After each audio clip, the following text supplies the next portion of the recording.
দেখা ভিজুয়াল মাধ্যম সবাই কিন্তু সার্কুলেশনকে মুক্তি করেছে। যদি কথা কি খবরের কাগজে ব্যবহার করলে কাগজ তৈরির জন্য গাছ কাটার আয়োজন ধীরে ধীরে কমবে, পরিবেশ বন্ধুতা বাড়বে। কিন্তু ডিজিটাল মিডিয়ার আরেকটি দিকগুলো বেশ শঙ্কা। আচ্ছা, আমরা বুঝতে পারছি না আমি কি বলতে চাইছি। ফেক নিউজ বা ভুল খবর আলোর গতিতে ছড়িয়ে পড়ছে আপনাদের মুঠোর মধ্যে। ভুল খবরের জোয়ারে ভেসে ভেসে সত্যি ঘটনায় ঢুকে যাচ্ছে মিথ্যে বেনজল। আর এইখানেই সম্ভবত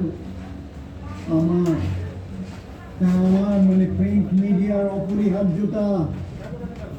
এই যে একটা সময় রোজ সকালে ঘুম থেকে উঠেই আমার খোঁজ করতেন আপনারা, সকাল সকাল খবরের কাগজওয়ালাদের সাইকেলের ঘুমটির আওয়াজ শোনার জন্য কান পেতে থাকতেন।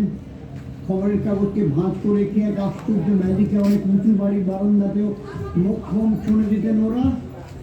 নতুনকে আদরের নেশায় কি সত্যি অতীত হয়ে যাবে বলুন, আমি কি মুছে যাবো নাকি একেবারে? না, ইতিহাসকে গুমড়ে মুছে বাতিল করে সামনে তাকানোতে লক্ষ্য নেই, বরং তাকে সঙ্গে নিয়ে পথ চলাতে উত্তরণ। আজও খবরের কাগজ রোজ সকালে রাজ্য এবং রাজ্যের বাইরে 10-12 লক্ষেরও বেশি মানুষের কাছে পৌঁছেছে না।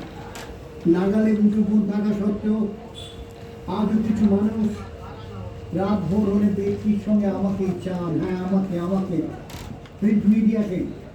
আমার বিশ্বাস সুইগি, জোম্যাটো, বাইকে ধর্মের পাশাপাশি কোনো মধ্যবিত্ত পাড়ায় এখনো সাত সকালে শোনা যায় এখানে ট্রিং ট্রিং ট্রিং আওয়াজ। ভোরে উঠে সূর্য উঠতে থাকে, সেই আওয়াজ মুছে যায়।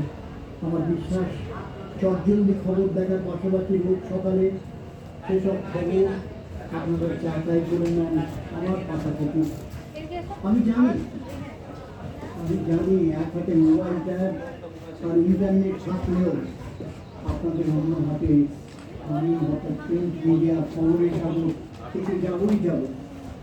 হ্যাঁ, আমার বয়স হয়েছে বটে, তবে আমি ক্লান্তি নাকি দেশে আমার পাঠ ধরেছে বটে। তাহলে নজরে ঢুকানো পাড়ার যত ছেলে এবং গুরু সবার আমি এক বলছিলাম। পুষ্টিকার সরল সাদা হাতি আর হাতি কমে কমে তার সুর ছেড়ে পড়ে যায়, তার সুখী গায়ে মনে মনে সবাই মনে করেন ডাকাডাকি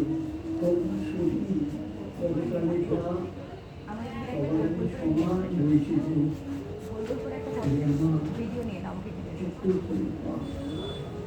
মা বুঝতে পারছো না, আমরা ঘিরে একটা গোল গোল করে ভিডিও নিয়ে নাও, পেপারটায় যেন লেখাটা যেন বসে যায়।